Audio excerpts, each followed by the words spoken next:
चला तर मैत्रिणींनो, रविवार विशेष मस्त अशी चमचमीत चिकन थाळी बनवूयात।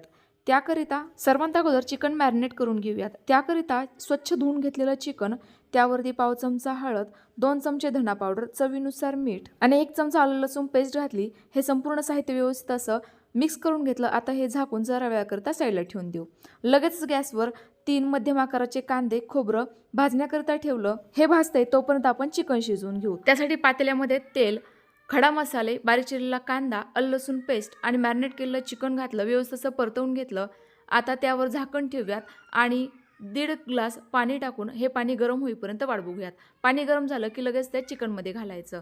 असं करत करत आपल्याला चिकन शिजवून घ्यायचंय। हे शिजते तोपर्यंत आपण वाटणाची तयारी करतोय। त्यासाठी भाजून घेतलेले कांदा, खोबरं, थोडेसे फुटाणे, पांढरे तीळ, कोथिंबीर हे संपूर्ण साहित्य जर असं पाणी घालून मिक्सरला छान फिरवून घेतलं। आपलं वाटण तयार झालं। लगेच फोडणी करूयात। त्याकरिता पुन्हा एकदा पातेल्यामध्ये तेल घातलं, आवडीनुसार सुके मसाले आणि वाटण घालायचं। हे वाटण छान असं रंग बदलेपर्यंत परतवून घ्यायचं। छान असं तेल सुटलं गेलं की लगेचच फक्त शिजवून घेतलेल्या चिकनच्या फोडी घालायच्या।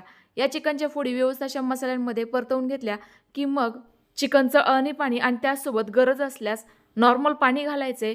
सोबतच चवीनुसार मीठही घालूयात। व्यवस्थित असं मिक्स करून घ्यायचं आणि एकदम कमी गॅसवर छान अशी खळखळून उकळी काढून घ्यायची। आपलं चमचमीत चिकन तयार झाले। सर्वात शेवटी बारीक चिरलेली कोथिंबीर घालूयात आणि गरमागरम तयार केलेल्या बाजरीच्या भाकरीसोबत, चपातीसोबत किंवा भातासोबत सर्व करूयात। डिटेल रेसिपी खाद्यप्रेमी या YouTube चॅनलवर शेअर केली आहे, नक्की बघा। Bye bye.